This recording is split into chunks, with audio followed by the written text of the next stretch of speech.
Y'all ready or no? Nah, y'all ain't ready. I don't think y'all ready for this one. Your goals aren't sexy enough. Make sure you get the shirt. That's it. That's the title of today's masterclass. Today's 5 minute or so masterclass.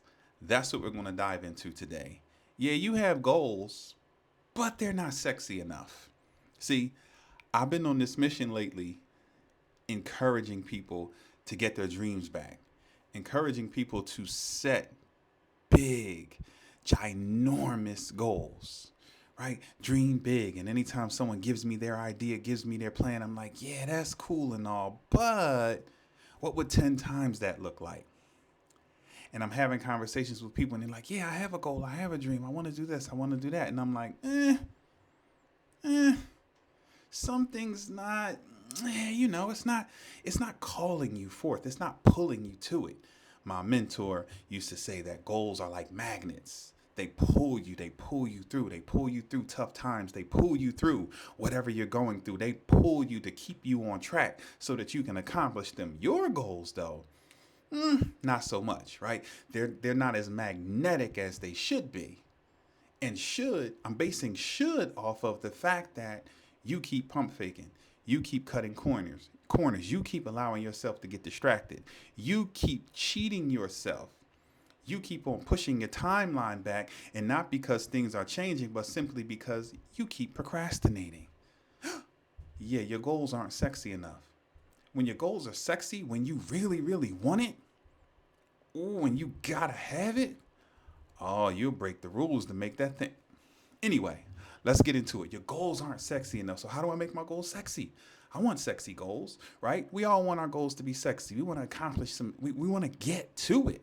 We want to make this thing happen. So let's talk about it, right? Let's keep it real simple. First thing that has to be true in order for you to make your goals a little sexier so that you can actually accomplish them is you got to get some clarity. See, some of you have these fuzzy, unclear goals that are kind of vague and what. How are you gonna? Nah. See, your goal needs to be specific and well defined. Why is that? That big brain of yours needs something concrete, something to work toward, right? So think about it. Some of you are saying, my goal is I want to be successful. Okay. How vague is that? Because what's that even mean? How are you even define? What's that even mean?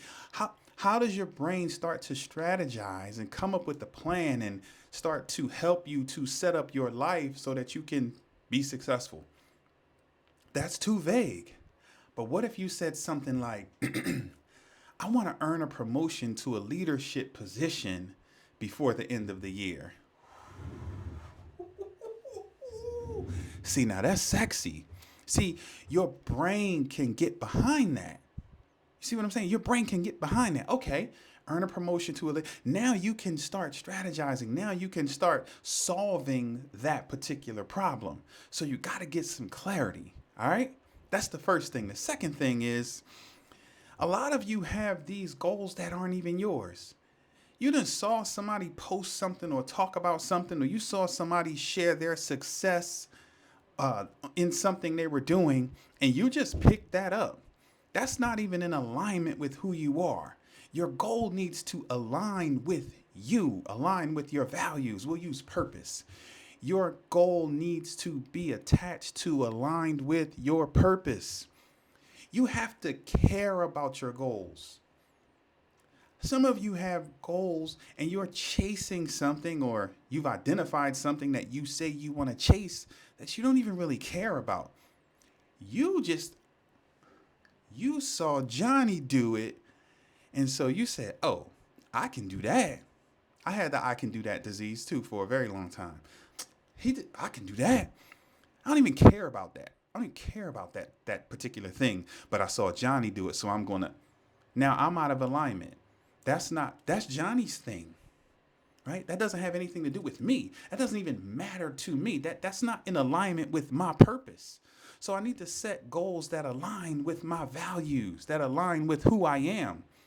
And when you think about that, when your goals are in alignment with who you are, on those days when you don't feel like it, they they provide you with a source of motivation, a source of inspiration. The simple fact that the thing that you're pursuing is in alignment with your identity, with who you are, with your values, with what you believe in at your core, it makes it that much easier and simpler for you to continue to pursue. And it allows you to focus more. And when life punches you in the face, you're not going to easily discard this. Why? Because you can't discard what's a part of you. This is a part of your purpose. This is in complete alignment with your values. You care about this particular thing. You give up about this particular thing. So stop setting goals because you think you can do it because you saw Sally and Susie do it, but you don't even care about that particular thing. That's why you're not. You get where I'm going? All right. And then the last thing is the goal, again, it needs to be sexy. There's this idea, big, hairy, audacious goals, right? This is literally like a concept. You can look this up. BHAGs, big, hairy, audacious goals, are large-scale, long-term goals that are meant to inspire and challenge people to make significant progress. So you need big, hairy, audacious goals, or as we're going to call them sexy. You need sexy goals. Your goal should be so big that this version of you can't quite account. Your goal should stretch you. Your goal should demand more of you. Your goal should push you to learn and to grow and to study and to make changes in your life so that you can accomplish it. Your goal should make you rethink how you think. Your goal should be so sexy and demanding that it makes you rethink how you speak. It causes you to change your freaking vocabulary.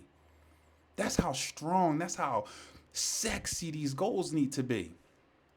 Right? Your goals need to just put such a huge demand on you that you don't have time for these little distractions. Listen, I'm locked in, I'm focused. I'm climbing this mountain and the terrain is rough. I'm dealing with things that are unfamiliar. And I'm not a quitter. What I want is at the top of this mountain. And so I have to lean in and I have to climb. I have to pursue it with everything in me. When you have little weak, small goals that don't inspire you, you don't approach them that way. So let's recap real quick, right? Your goals should really be like your biggest supporters, right? The goals should be so sexy that they help you stay sharp, that they encourage you, that they inspire you. Whether you have a Coach Reece in your life or not, my goals are so big and demanding that they keep me sharp. They keep me focused. They keep me on track. That's how sexy they are. And when they don't, then I rethink them and I never bring them down. I increase them so that I can increase. Because as they go up, I go up. You see what I'm saying? So make sure you have clarity. Make sure your goals are clear. Make sure they align with who you are and make sure they are sexy. Now, here's what I want you to do. I want you to take just one of your goals, one at a time, right? And I want you to run them through this particular program. I want you to get crystal clear, right? Crystal clear. Give your mind something specific to attack, to pursue. And then I want you to make sure that it's in alignment with who you are, with your identity, right? With your core values. And then I want you to make sure that whatever it is, you imagine what would 10 times that look like. Because it needs to be something that causes you to grow and stretch and become more. Run your goals through that program or filter or whatever you want to call it and watch the magic happen.